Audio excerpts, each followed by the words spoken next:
talking about functions and prototypes. The last lecture I did, the one that not everybody's seen yet, that's all right, talks about functions, but we've been using functions since, really early in the class. So what's a function? It's just a way to group a block of code together with a name so that we can invoke it. Pretty sure you did it in Python too. Can I get Visual Studio going up and running here? Not the Mac version, I want the Windows version. There we go.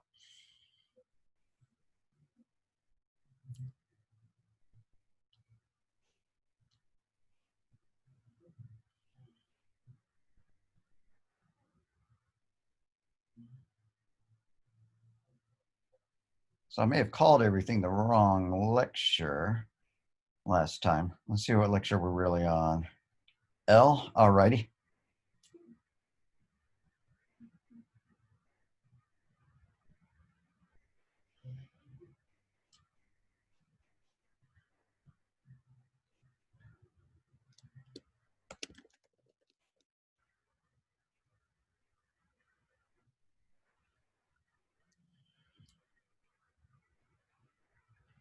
All right, so this is a lecture. We can see that it's got a return type of int, so it should return a value. Even though Microsoft allows it to compile without that return, it should. If we wrote our own function, like this, and we didn't return a value from it, I would expect that the compiler should complain about it, because it does about every other function type where you define a return type and you don't return a value. Yeah, there were build errors. So main really shouldn't work without a return statement. It's just Microsoft made it work for some reason. But every other function we define, if it's got a return type, it has to return a value, right? Like that. Return some kind of integer to match that. And if it's not going to return anything, you declare it as void, right? This one doesn't have to do anything. Maybe it'll just say, test2, like that. Let's add our usual up here using namespace std.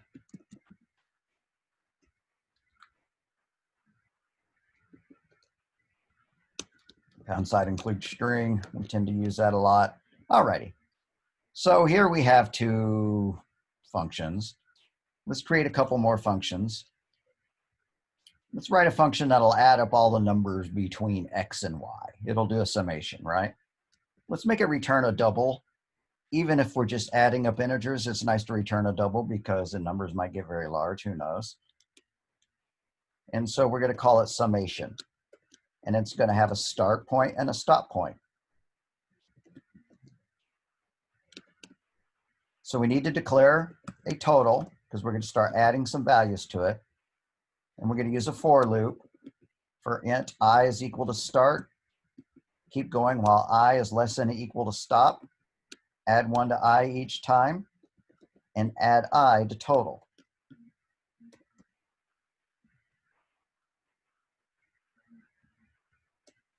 Then we can return our total. Okay, great. Now we have a function. Let's find out the summation of the numbers between 1 and 10, which I believe is 55. Be easy to check because I just recall that from having written homework a lot. I mean, doing this example a lot. So double total is equal to summation of the numbers between 1 and 10, right? And then we could see out summation of 1 to 10 is, right, followed by the total, followed by ENDL. Okay, so that's great. Hopefully it'll run.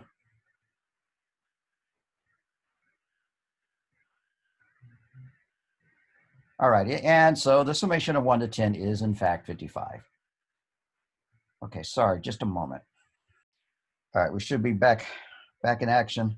So what if we didn't want to have to put this function before main, right? We might want to put it in its own separate file. I'm going to do that. I'm going to move this function into its own file. So I need to pop open the Solution Explorer, not the Server Explorer. Solution Explorer. I'm going to come over here to Source Files, right-click, and choose Add New Item. And I'm just going to call this, I don't know, math stuff, because it's got a math function in it, right? mathstuff.cpp. So I have a new file here. Need to do the same kind of stuff, right? So # include. I don't even think it's going to use IOStream. Until we know that it needs it, I'm going to leave it off. But using namespace std, right? Just on the off chance we bring it in. Now let's move that function from Lecture L.cpp. I'm just going to cut it and paste it and move it over here into math stuff. All right. Now I'm going to run it. And this would be fine in Java. It's not fine in C++ because Java hooks up things that are in separate files. No problem at all. In C and C++, it doesn't hook things up automatically. We have to tell this code what the summation function is. It doesn't know because it's stuck in another file. So we can declare a prototype for it.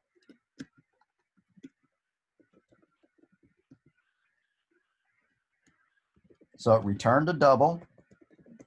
Its name was summation, and it took 2 integers, right? But since it's a prototype, I'm not going to put its body there. I'm not going to put its, the curly braces there. I'm just going to end it in a semicolon. What that does is tell the compiler, oh, you want to call the summation function?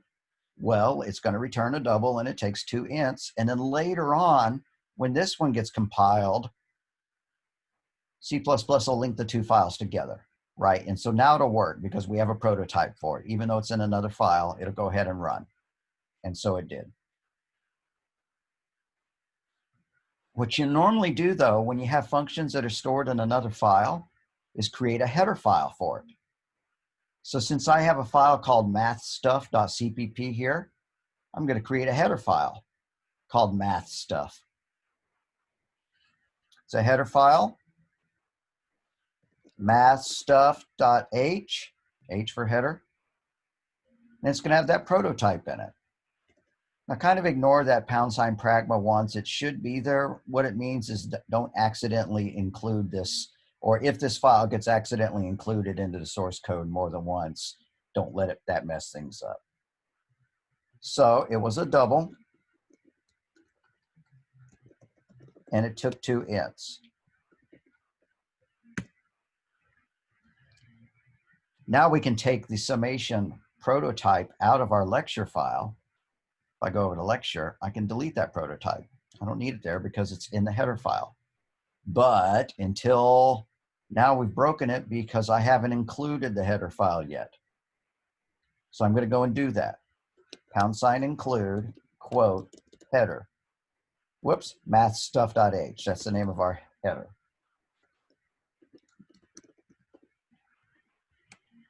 And now we are back to working, right? Since we included that header file, it'll compile. So you can break your code up into separate files, which is important when you have multiple files. If you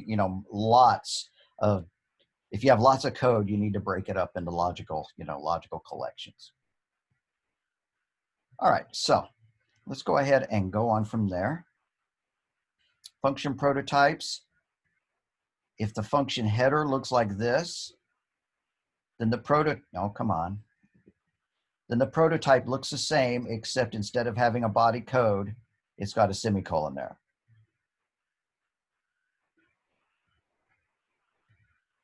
So generally you place your prototypes near the top of a program or in a header file. It should say that, and it doesn't.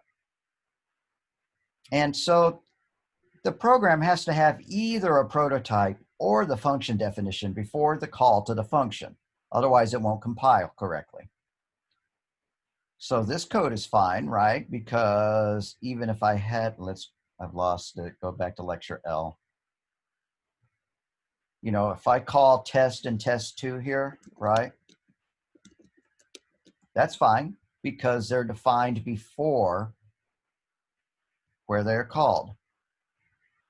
If I wanted these things to be below main though, because I thought that they looked cooler down there, I would have to define those prototypes as well. As I recall, test2 is a void, and test returned an int. That's my recollection of it. Let's see if it compiles. If I'm right, it'll compile cleanly. Yep.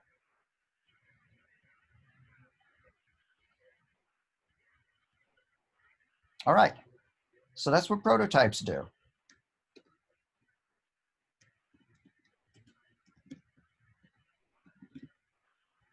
Prototypes are function definitions without a function body used to tell the compiler what a function will return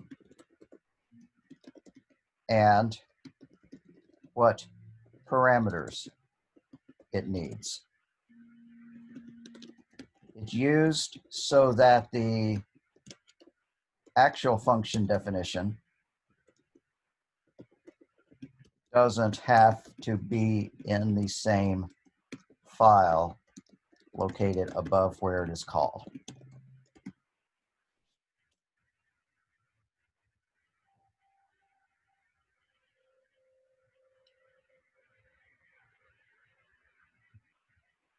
That looks wrong. Looks like the wrong prototype. Wrong PowerPoint.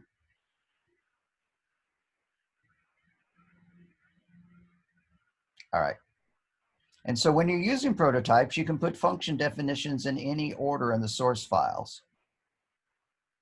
That's worth adding to our comments as well. Using prototypes, functions can be defined in any order in any .cpp files.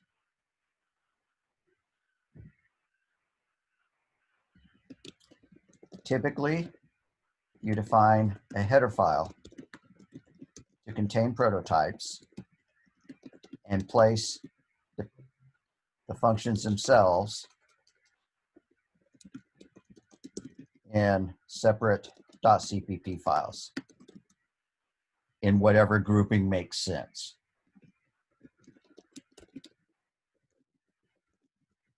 Like you might have a bunch of file IO functions in one file, you might have some math functions in another file, that kind of thing. So sending data into a function. If you're going to send data into a function, that's why you have the ability to put things between the parentheses. The things that you put between parentheses when you call it are called arguments. And the variables that gather that data are called parameters, or parameter variable is their long name, right? So here's a function called display value. Its parameter variable, its parameter is called num.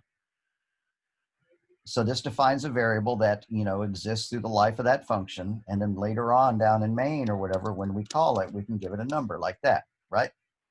10 is the argument that gets copied into that variable.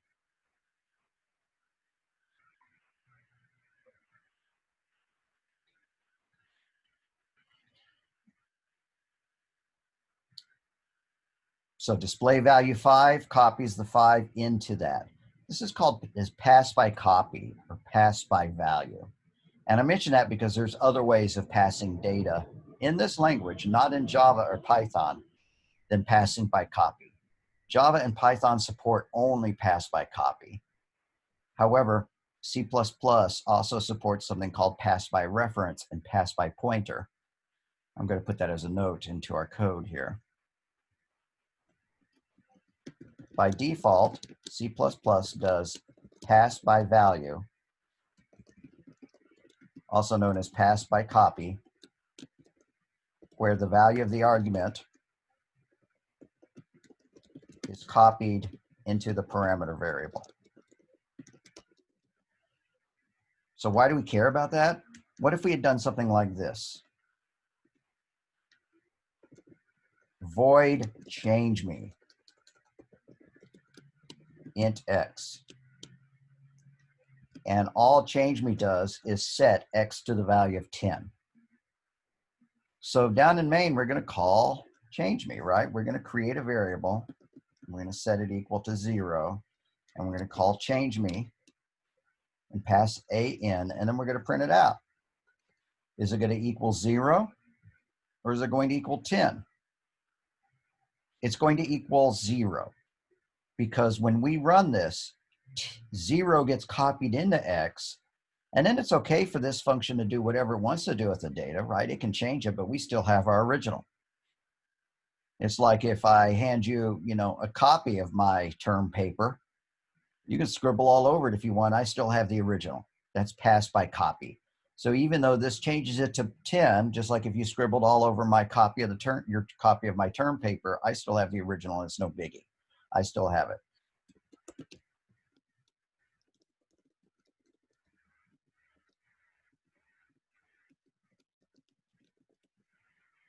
All right. What if you did want it to be able to change it? Well, you can do what's known as pass by pointer. This is pass by copy, meaning that the value of X changes, it does not modify the value passed in by the calling argument. I hope that makes sense, right? The parameter variable just gets a copy of the value passed in, which makes sense, right? Because what if we did change me and we passed in a 7 here, and then we said X is equal to 10? Well, if X really was that, if these were the same things, then are we going to suddenly mysteriously rewrite the universe so that a 7 is now a 10? Nah, you can't do that. It just gets a copy of it. X is a copy of whatever is passed in. Now we're going to write a function called, let's add one more comment. So no matter what X is changed to, it doesn't modify the original data in main. What if we wanted it to? Well, we could return the value, right? We can add a return statement, change this to an int, and then this could be changed, right? So if we wanted to modify it, we could do that. Let's write a function called change me fixed, right? Int change me fixed, which takes in X, sets it to a new value, whoops, and then returns X. So that'll work, right? Because down here we can do A is equal to change me A, right? And now A is going to equal a new value. So I'm going to take this and copy it out so that we can see the result. I don't know what just happened there. Something got deleted.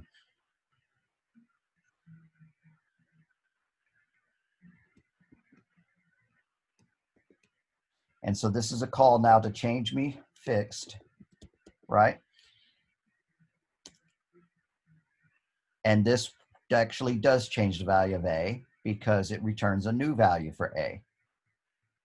That's one way to do it. That's a nice way to do it. Not the only way to do it. That's how you would probably do it in Python or Java, because Python and Java only support pass by copy. This language also supports something called pass by reference. C++, unlike Java and Python, support pass by reference, where the original variable is passed in, not a copy. So I'm going to write one called change me by reference, right? And it's going to take a reference to a variable. To define it as being a reference, you put an and sign here. In my opinion, they use the and sign for too many different purposes. Elsewhere, it meant and, A and D, and now we're using it to mean reference, but I didn't write the language right. The ampersand specifies that X is a reference to the original argument. So if we change it here, now it really is going to change it. And let's change it to 20, right? Because we've already changed it to 10 prior in the change me fixed. Okay, so now I'm going to pass it in. Let's just copy these two things. Except now we're calling change me by ref, right? Change me ref. Oh, I had the word by in there. Change me underscore by underscore ref. And then after change me underscore by underscore ref, A is going to have a different value. It's going to equal 20. Why? Because, let's see if we can stretch this out a little more.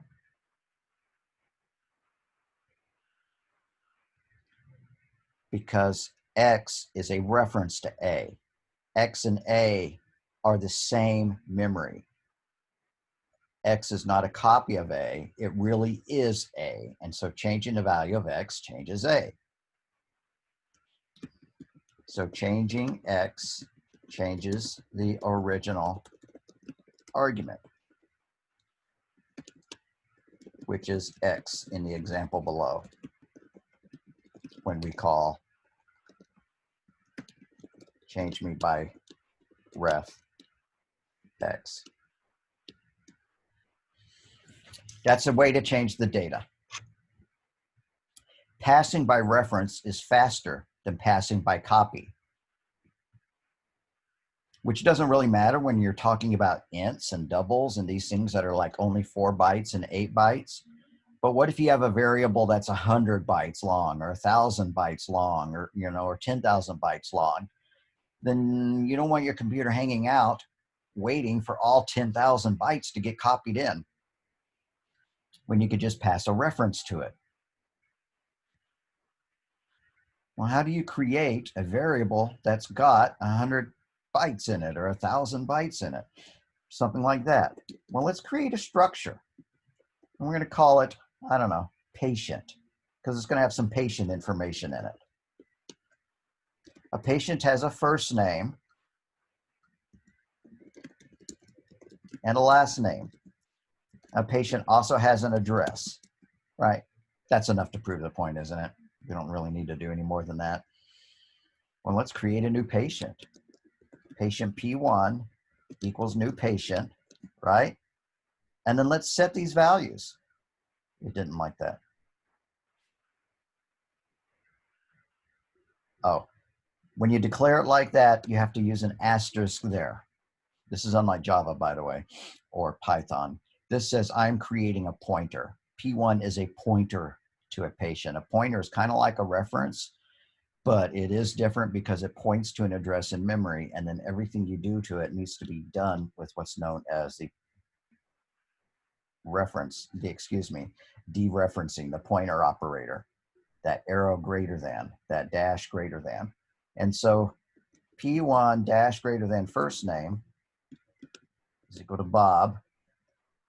P1 dash greater than last name is equal to Roberts, right? And then P1 dash last, address is equal to 123 South Main.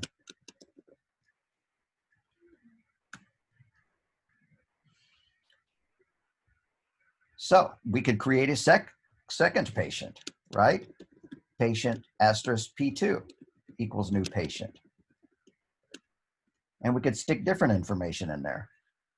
I'm just going to copy these and change the P1s to P2s and give them different data. Okay. So P2 first name, P2 last name, and P2 address. This is Alice Roberts, and she lives next door at 234 South Main. So this is a structure. It contains data, right? It contains multiple pieces of data. This one has 3 pieces of data, but it could easily have 3,000 pieces of data, or it can have an array of data. It could be huge. It could be lots of data. So if we're going to write a function that does something with it, like a function called display, void display, and it takes a patient. Well, it's actually going to take a pointer to the patient, so we need to define it like that.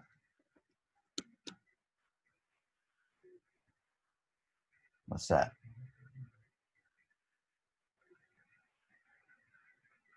Oh, for one thing, this had better be below here because patient wasn't defined yet. So normally we would stick this structure in its own header file. All right, and so then we could see out the patient's first name,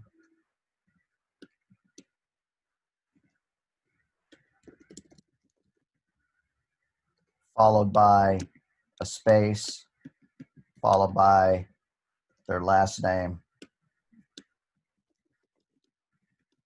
followed by address, followed by their address.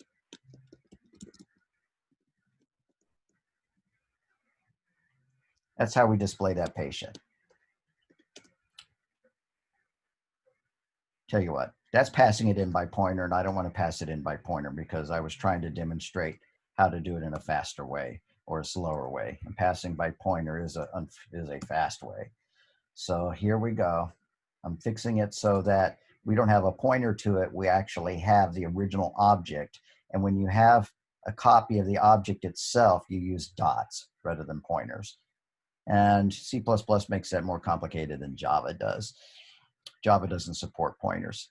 So anyways, we're going to call display on our patient, right? Display our patient. But to indicate that it's not a pointer, that it's the object itself, we have to stick a star in front of it, and then it will compile. Oh, excuse me, P1, because that's the name of our patient, right? So when we did this, it allocated a block of memory, and P1 contains that address of the block of memory. P1 is not a patient, it's a pointer to a patient. Just like I might have a book, but rather than me giving you the book, I might give you the address of the library where the book is stored. And if you want to go access the book, you go and drive out to the library.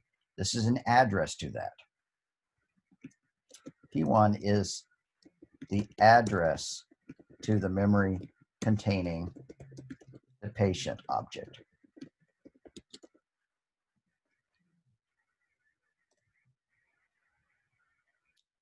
So P1 is a pointer. That's how you declare a pointer. You see a star from it, star in it, and that's how you declare it. If you wanted to use it using this dot notation rather than the arrows, then we could do that by sticking these in front of it. Stick the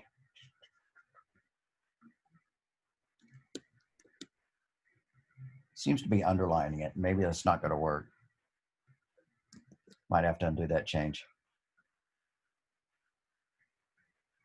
Okay, I'm just going to undo that. Didn't work.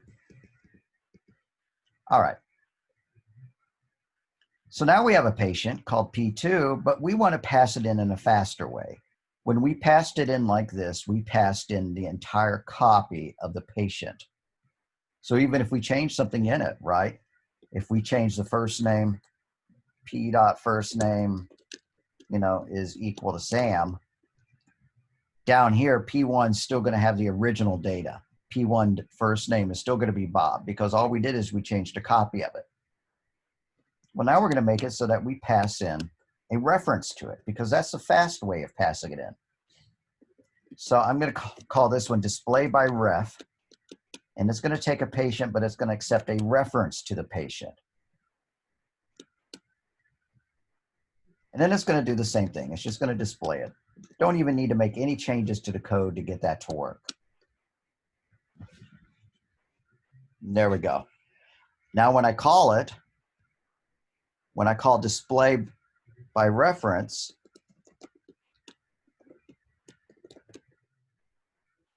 star P2,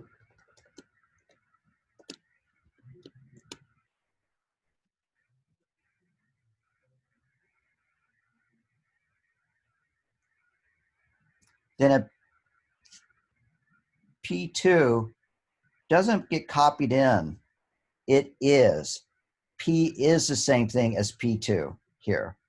So if I change P dot first name equal to Sam here, and then I set a breakpoint for this thing right here, I can prove that it changes it to Sam. Let's go ahead and run the debugger.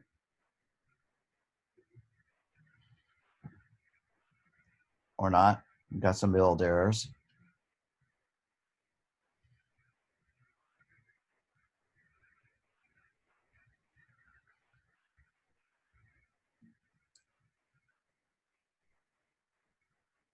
Come on, where's the error list?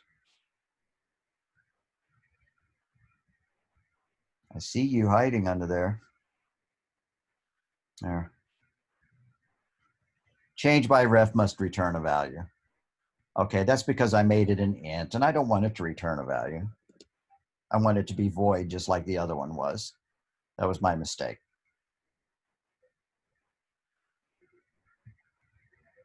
Okay, so I ran it.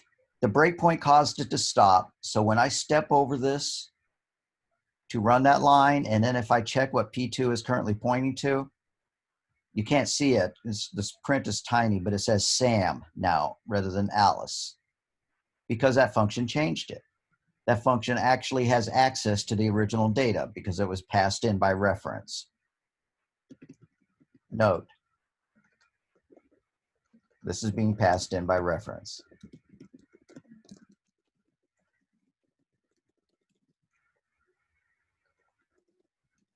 Since that is how the argument or the parameter is defined.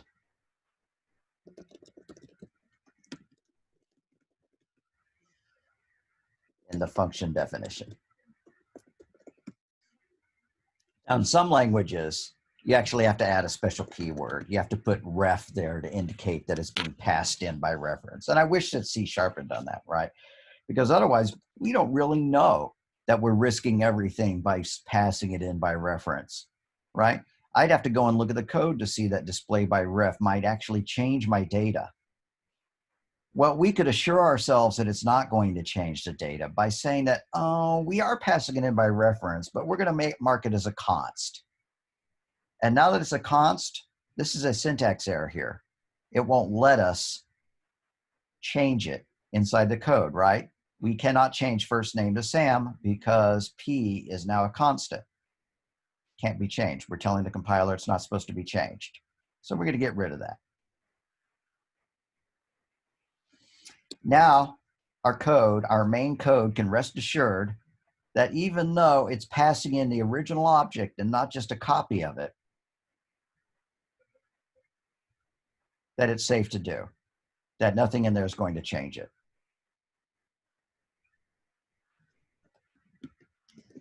We defined P as a reference so that it is passed in very quickly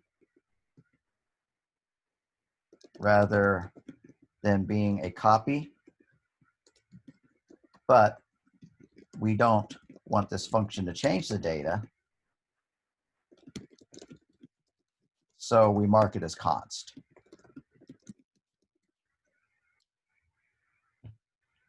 And the last thing you could do is you could pass it in by pointer. I'm going to skip that for now. I already kind of demonstrated it. Well, I guess I could. Nah, I'm going to skip it for now. Skip it for now. Let's make sure it compiles and runs. Need to remove the breakpoint so it'll stop hanging there every time. All right, and so we're seeing it all, right? Bob lives at 123 South Main, and Alice lives at 234 South Main. Both of those worked, and the value of A did change to 10 and then 20 when we pass it in by reference. So we have covered a little bit more and a little bit more sophistication than what the PowerPoint does, but that's okay.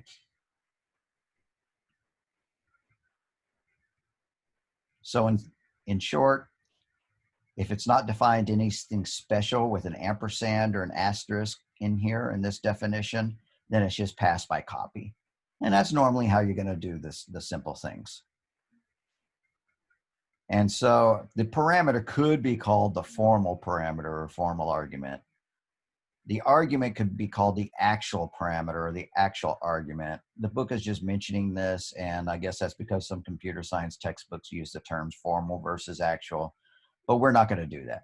We're going to say that this is the parameter right there, and that this 5 here is the argument, and the argument fills in the parameter.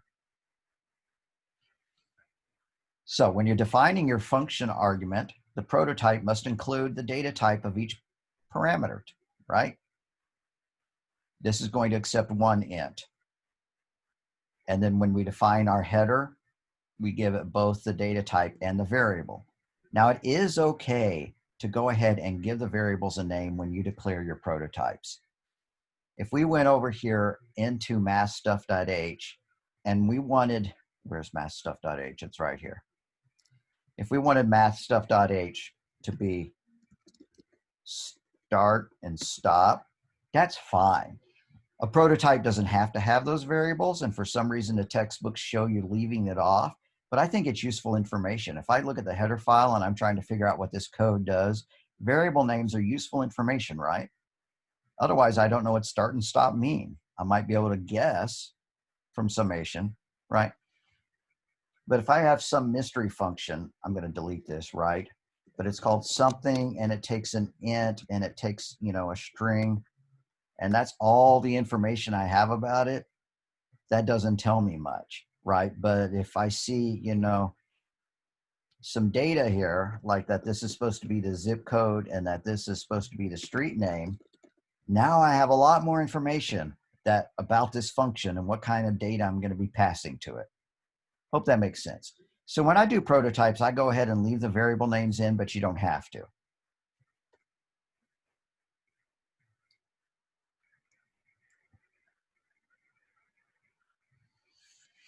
So when you call a function, the value of the argument is copied into the parameter. And a parameter scope is the function which uses it.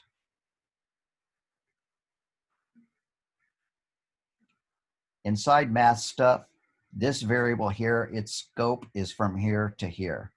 Just like total scope is from here to here, right? The variable start stops existing after the closing brace is hit. That is its scope. That is its lifetime.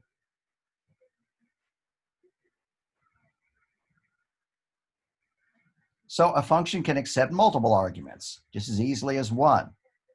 The number of arguments in the call has to match the prototype and the definition. And so the first argument initializes the first parameter, and the second argument initializes the second parameter. So here our function summation accepts 2 parameters. So when we call it, we better pass it 2 numbers. And so we did over in main. When we call summation, we passed in one value to fill in start and the other value to fill in stop. So down here in main, 1 filled in the start parameter and the 10 argument filled in the stop parameter.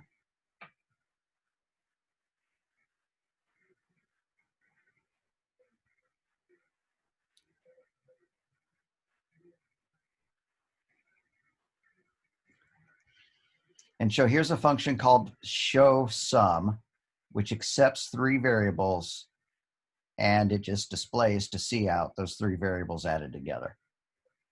So when you call showSum, you're going to need to give it 3 integers.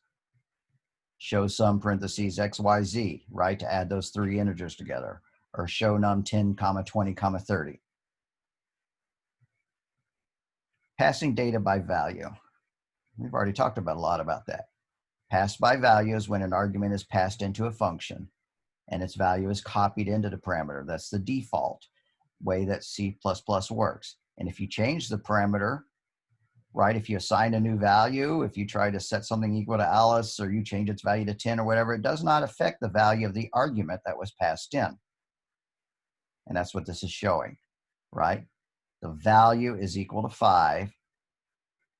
And then when we call even or odd, it's passing a value into a parameter called num, and num gets a copy of that value.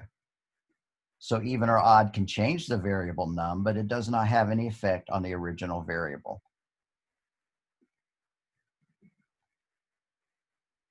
Using functions in menu-driven programs. Functions can be used to implement user choices from the menu. To implement general purpose tasks, higher level functions can call general purpose functions, minimizing the total number of functions and speeding program development time. See program 610 in the book. Well, I don't have the book source code right here in front of me, but you can probably see that you could write something that would display some options. You could write that as a function, right? I could come up here above main and write a function called menu, right?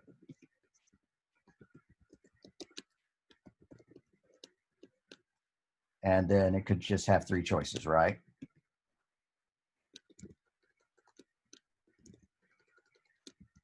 A for this or B for that, right? And maybe it's even going to return its value, right? So we might want to make it a string. We create a string variable to store into, right? String result. We use CIN to go into the result, and then we return the result. So down in our code, we could do display menu, right? String choice is equal to display menu.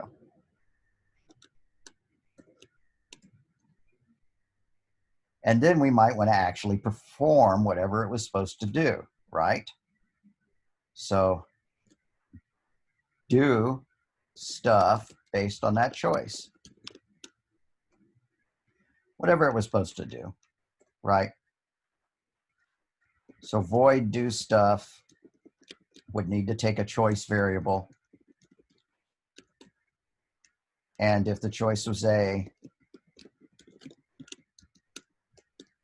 then print out this, okay, this, else, see out, okay, that, right? Because our choices are this or that, right? Whatever it was supposed to do.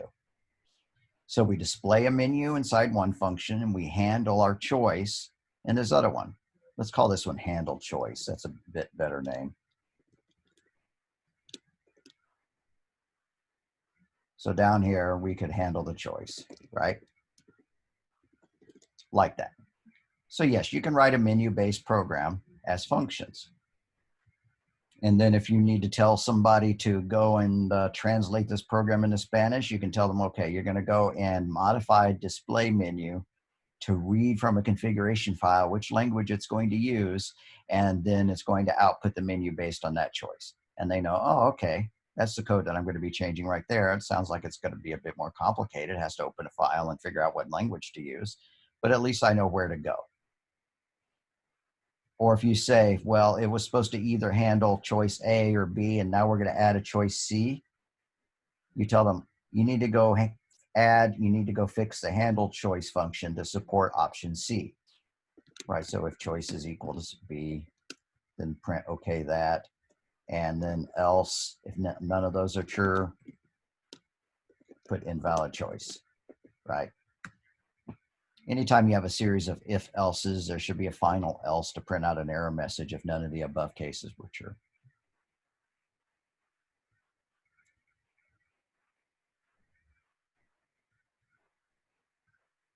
So the return statement. Return passes a value out of the function so that the calling code can use it.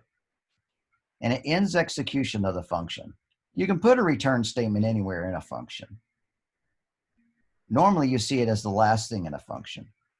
But I could have written it like this. I wouldn't, but I could have written it like this, so that after it does thing A, it returns, right? Else after it does thing B, it returns.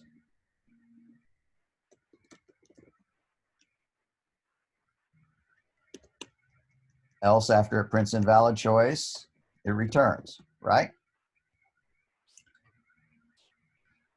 So return causes it to exit the function immediately. Once it hits this return, if choice is equal to A, it's not going to do anything about B, it's not going to do anything about C, it's not going to do anything down here, right? Normally you use return to pass back a value. Normally if a function is declared as void, you don't even have to return a statement. You don't even have to put a return in there. In this case, we added some just to prove some kind of point, but we didn't have to, right? Didn't really need to return anything. It's when something returns a value, like our display menu choice, that you have to use the return keyword. So if the function is defined as having a return type, it better have a return statement that returns something that matches the type definition. If it's supposed to return a string, you better return a string. Better not return an int. Has to either be a string or something that's compatible with a string. Like you could return a int if it's defined as returning a double, because an int will convert to a double just fine. This one didn't need to return anything because it was declared as void, so there's no return keyword there.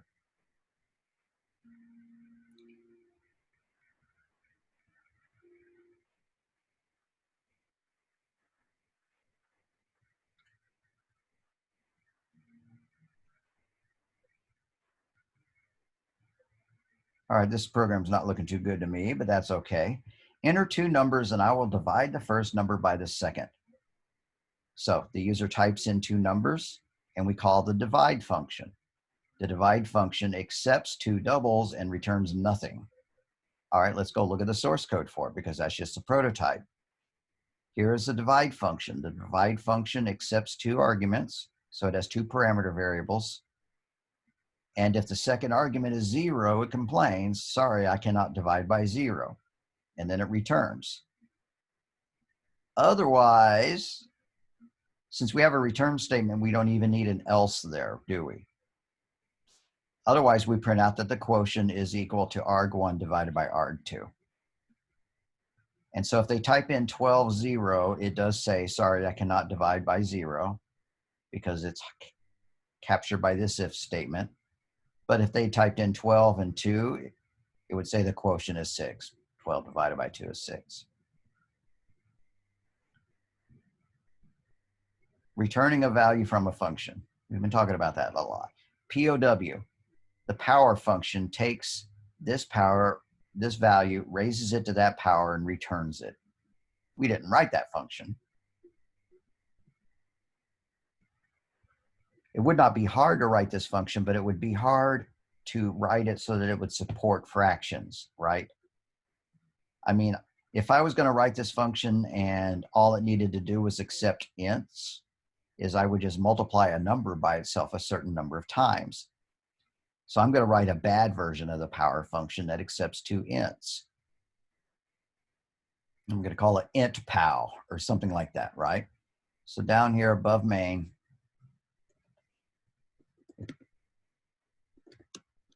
I'm going to call it int pow, and it's going to take x and raise it to the power of y. So we just need a loop, right? The result is equal to 1. And then for int x equals 1, keep going while x is less than or equal to y. Add 1 to x each time.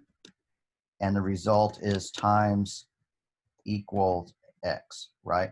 So if y is 1, then result is going to equal whatever x was. But if y is 2, then it's going to be x times x. And if y is 3, it's going to be x times x times x, and so on.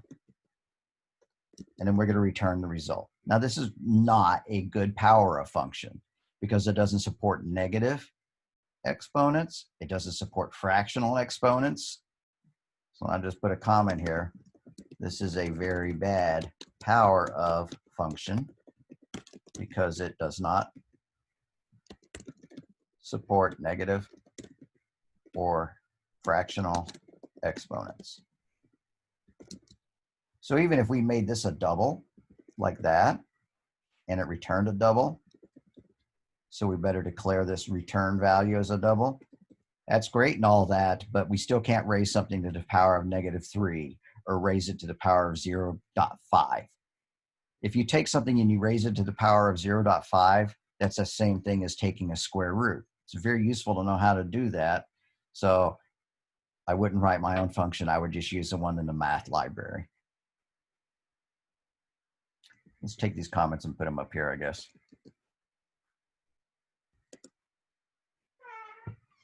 Alrighty, so just a second. I'm gonna pause the recording. Alrighty, battery getting low. Pardon me. Get the charger going. All right.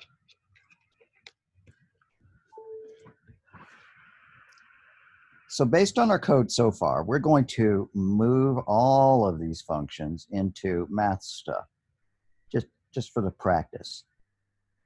So I'm going to go and move absolutely everything except for main into math stuff. All right.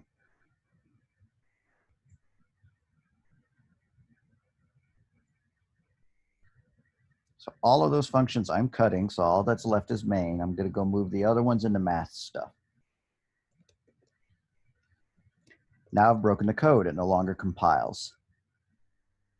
Looks like we have a heck of a bunch of errors here. Oh, cout. I better go and add # includes, right? IOStream.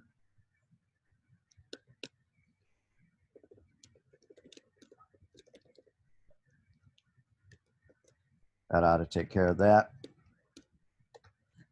All right, but it's not going to compile because main is calling functions that aren't defined. It doesn't know about them. So we have to go and look, right? It doesn't know what display menu is. It doesn't know what handle choice is. It doesn't even know what a patient is. Well, patient should probably go in its own header file. So I'm going to go and find the definition for patient. Here it is. And we're going to put it in its own header file. All right, so source file, add new item. Whoops, I'm going to add it to the headers. Header file, add new item.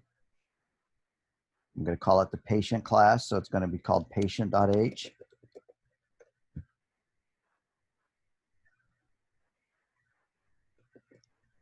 There we go.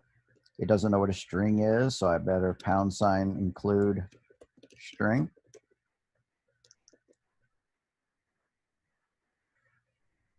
Going to fix it right.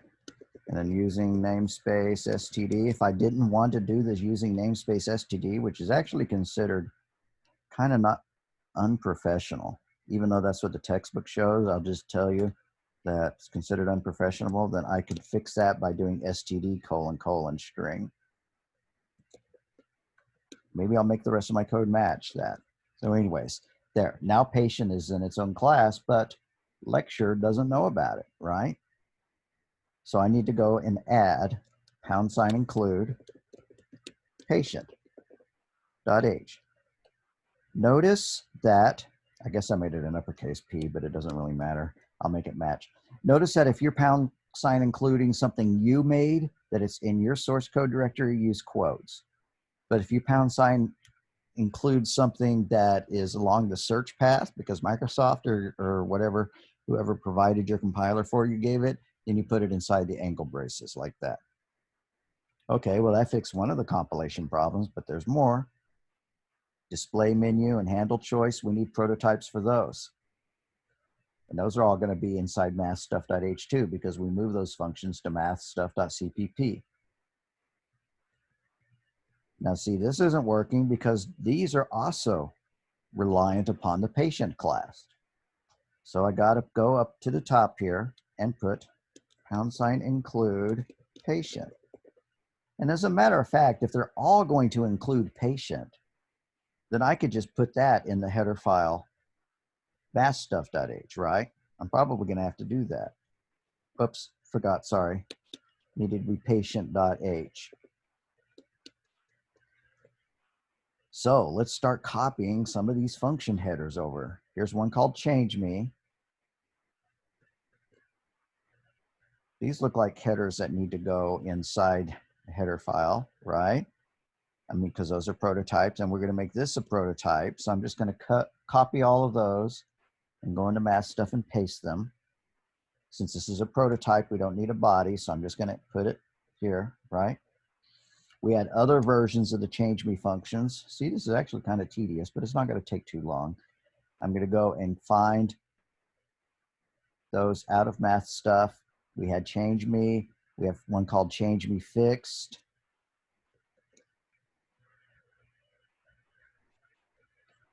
Paste that one. Got plenty more. Change me by ref.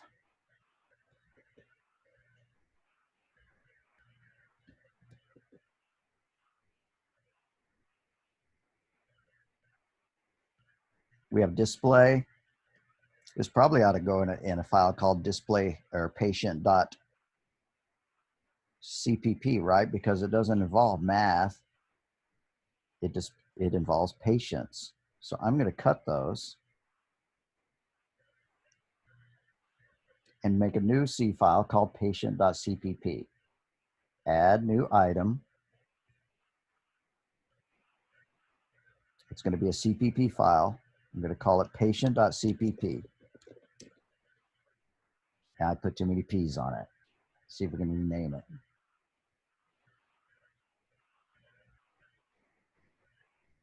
CPP. There we go.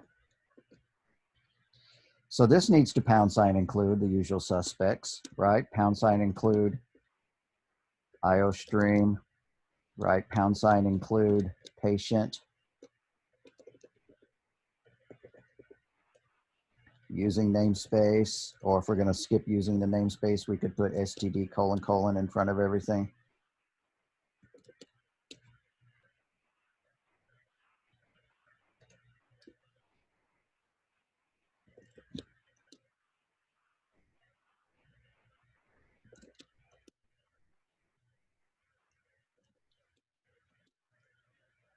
Almost getting there.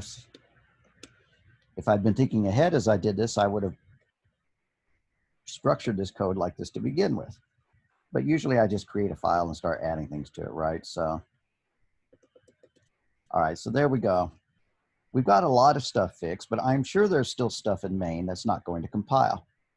We did not make prototypes for everything. We've made a lot of prototypes, but not everything.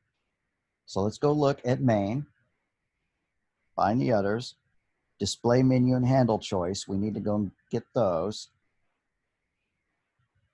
No, we could probably cut those back and paste them into the main code because they don't have anything to do with math or anything. Oh, I'll just go ahead and do it. I'm going to copy both of these and then do some deletions when I get there, right? So I'm going to the header file now. Put a semicolon here and delete the body.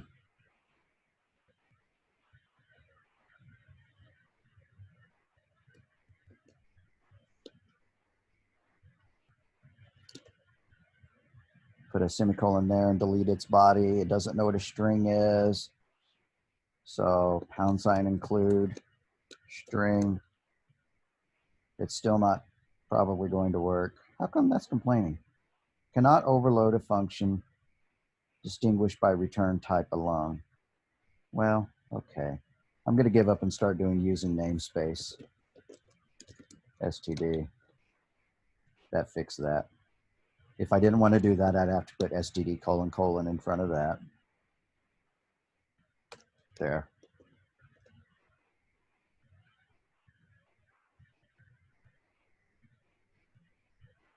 Once we have everything working, I'm going to remove all the using namespace stds just to be, textbook perfect, super professional perfect.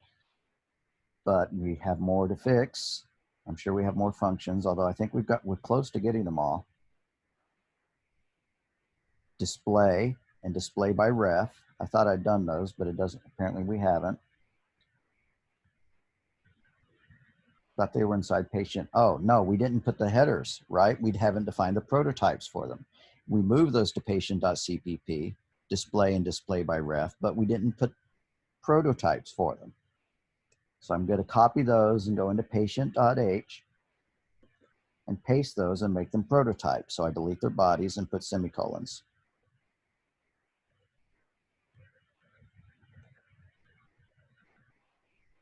There we go.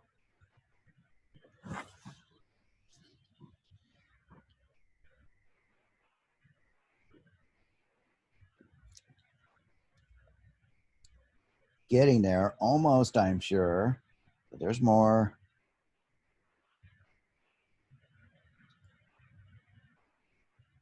Well, looks good. What's the deal? Let's go and look at our errors. String is undefined. Got to make it std : : all right. Something else. Unresolved external. Well, that's because we define these as being std : : strings inside mass stuff. They better be std : : down in here. No, it's the display functions. So let's find patient.cpp. Unresolved external symbol. It shouldn't have done this. I'm not getting it yet.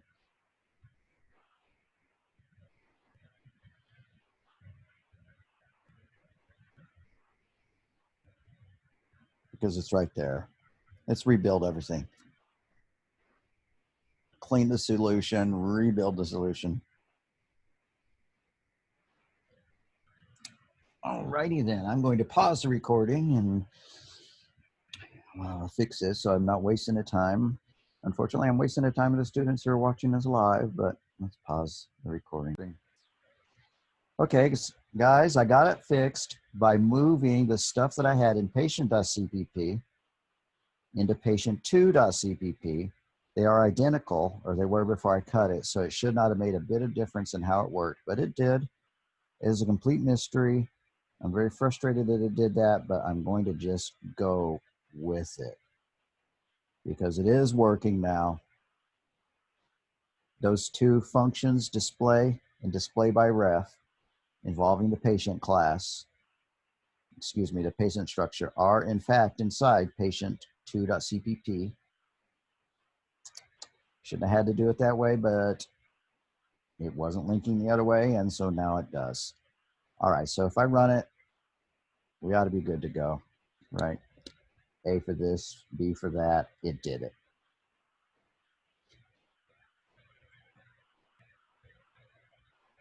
All right, I'm stumped, but I'm going to go on from there. The way the code is structured is we have some functions defined in math stuff, right? Summation and test2, and we don't have very much defined actually. Something called change me and change me fixed and all those, right? Pretty much everything. Should I keep going? Should I make a function called menu.cpp and menu.h? Yeah, why not? Let's press our luck. So I'm going to create a new one called menu.cpp.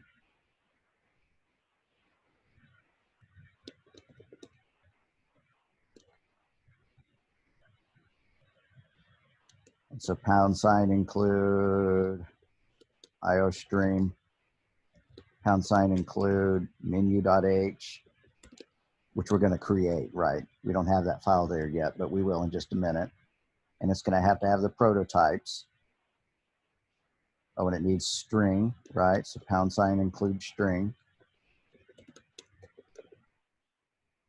Need to put std : : in front of everything that needs it.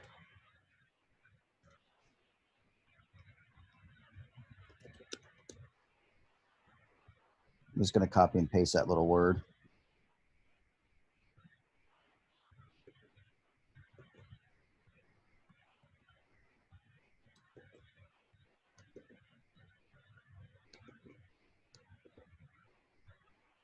All right. Now let's make a file called menu.h, which has got prototypes for display menu. So I'm just going to copy these two lines of code so that we get display menu and handle choice. Let's go make a header file for it. Add new item header file, call it menu.h.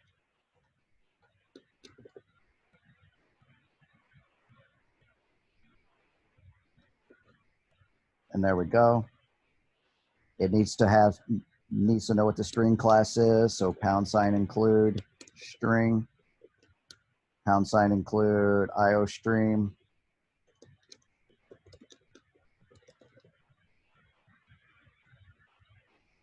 And there we go. Let's see if it compiles or if it did the same thing that those display functions did. Function string display menu already has a body. I must not have cut it. It's inside math stuff. Did I cut them? Maybe I just never saved the file and then did a rebuild all.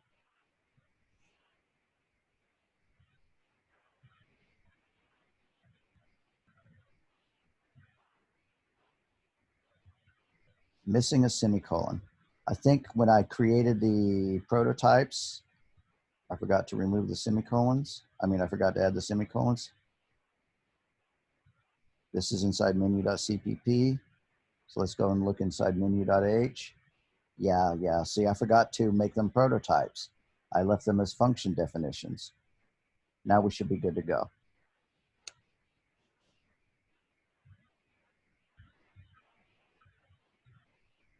All right. Now it's working. All right, so what kind of homework could I give you that would test this kind of stuff so that you'd get to create your own header files and your own CPP files?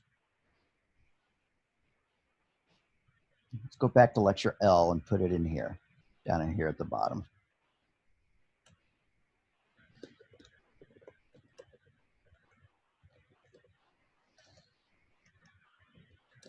Create a file called mymath.cpp with 4 functions in it.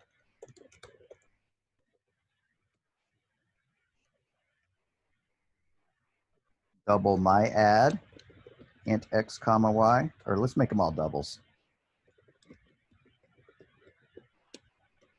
Double my subtract, double x comma double y, double my multiply,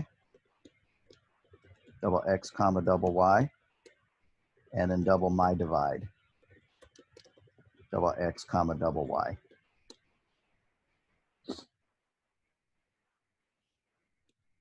Go ahead and put all the source code in as well, right? Implement the function bodies so that my add returns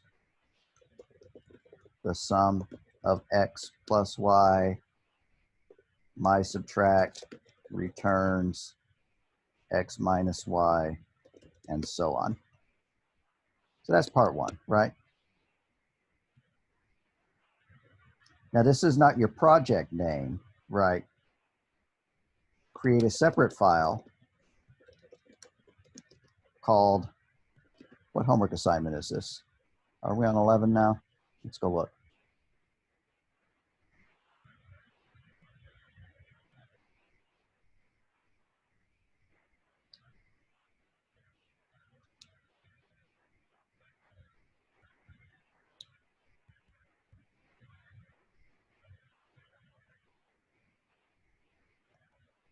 Homework 9.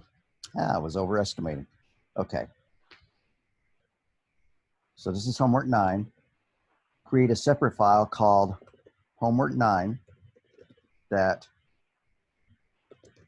has a main method that looks like this.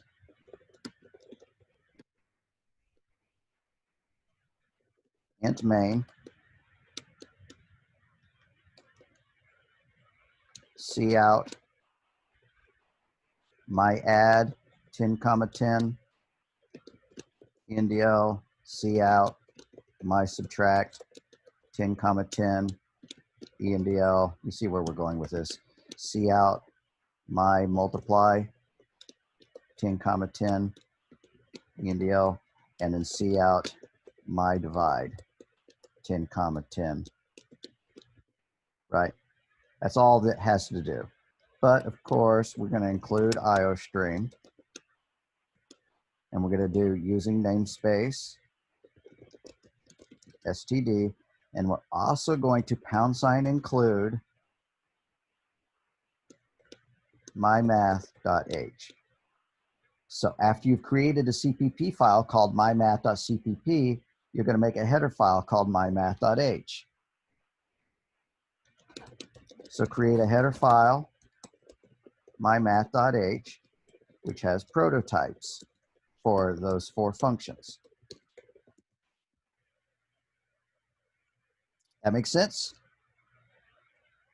Let's cut this and paste this to be the first declaration we see and not the last, right?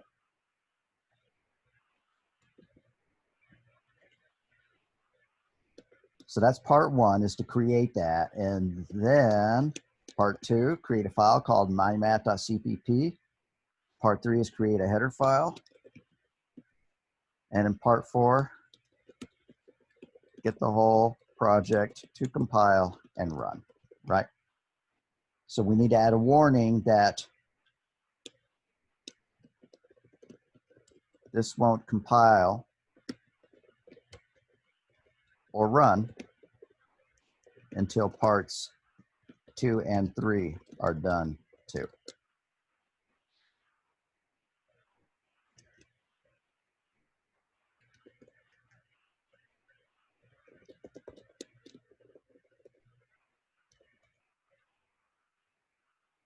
All right. Hope that's clear. Does that make sense? So we're going to create a CPP file that's got a main in it. We're going to create another one called mymath.cpp that's got these functions and their bodies in it, right? Whatever you need to put in them. I'm going to remove those curly braces because they kind of confuse the issue, but you know what to do with them. And of course, the code's not going to have those dots. Those dots are just there, you know, to say that you're going to expand upon them. Part three is you're going to need a header file that has these prototypes.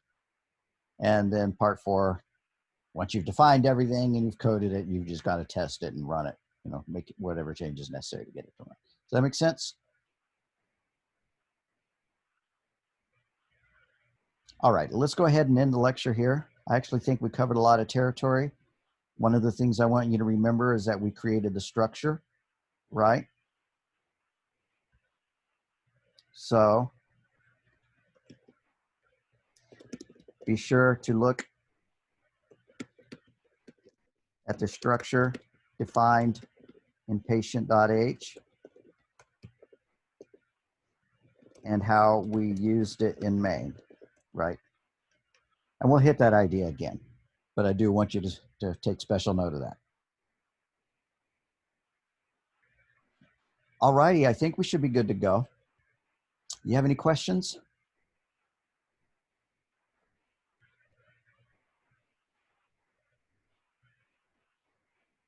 Yeah, I certainly will. I'll upload it to you right now.